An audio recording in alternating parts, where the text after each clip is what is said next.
Hi there everybody, and here we are on vlog number, I actually have no idea, I completely lost track now, but basically we are right at the end of this build. Actually I didn't end up doing any filming last week because in all honesty it was chucking it down with rain and we were absolutely cracking on with the work. So, but there's lots to update you on.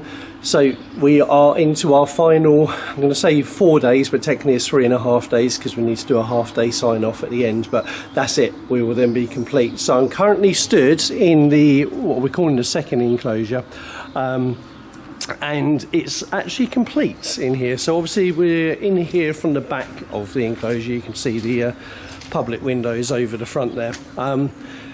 And it's very different to what we had originally planned. So initially this whole thing was an open top exhibit, but because of the species coming in here, you know, they're fantastic jumpers and technically climbers as well. It would have meant with an open top we actually couldn't put a huge amount of climbing stuff in here, and for a species that actually loves to climb, it's it would be a bit of a shame. So we sort of changed the design part way through, and what you have here is this big wall through the middle, which has actually allowed us to build lots of stuff on it, and then you can just about make out the netting over the top of it. So it meant we've got a corner of this enclosure where we could put a lot of climbing things in here and different feeders as well.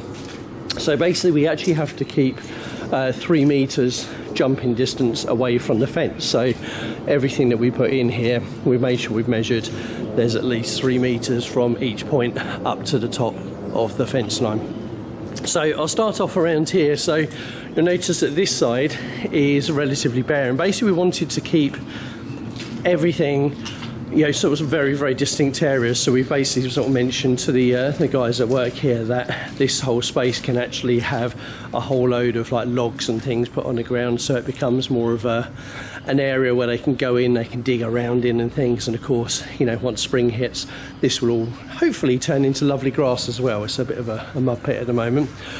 But where we've got this overhang at the front, we have still managed to do a couple of bits in here. So we've got this lovely fire hose resting area, which is right in front of the viewing window.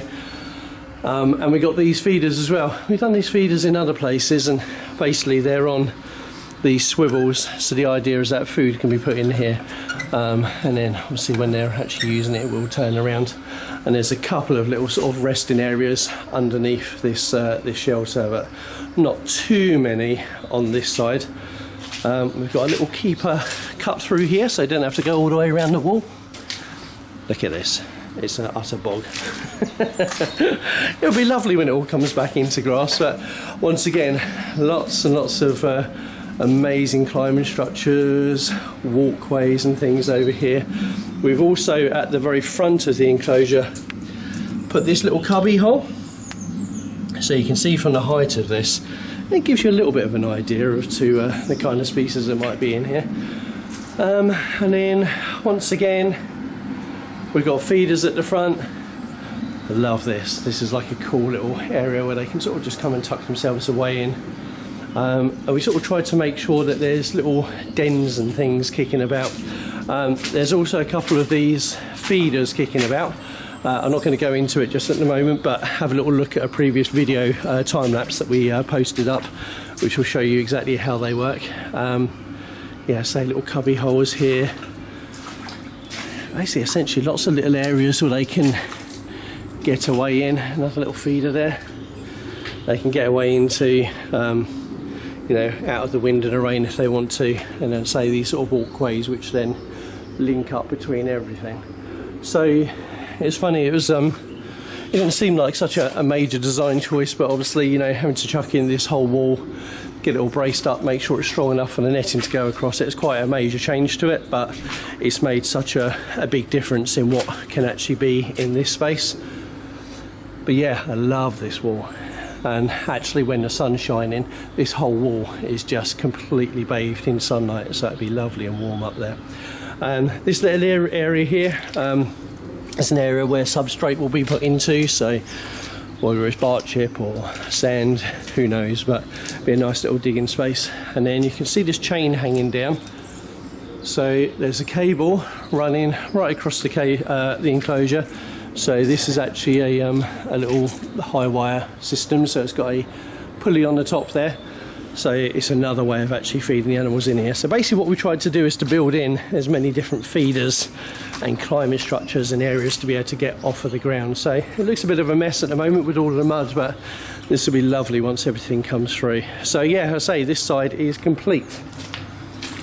And if I take you through over here, so I'm just walking through the safety porch at the moment, and we've made a real good start on the first enclosure, and obviously this enclosure has a roof on it, so we haven't got any of those issues about having to stay a certain distance away. And this is basically what we're going to be working on this week, so we've actually managed to make a good start on it at the end of last week, getting in a few good structures and things. So once again, yeah, there's a lot more that needs to go in here, but the idea is that we're putting in lots of little cubby hole areas where obviously the animals can go into if they want, and we try to make it obviously where the animals can go in, feel safe, but you know, actually can still be seen as well.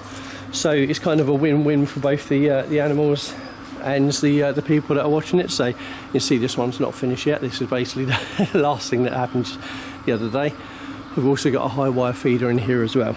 So like I say, we've now got 3.5 days to get this all finished off, which should be absolutely fine. I think in all honesty we're going to run out of timber before we probably reach the end of those days. We've absolutely blitzed through it, so all 27 tons are almost gone. But yeah, the idea is that we want to get up lots of stuff nice and high in here, lots of walkways and things which we'll be putting in on the last day and a half, and obviously getting some stuff into the shut-off area over the back through there as well. So it's looking great, we're really happy with this, but yeah, the countdown is now on before we get the final sign-off.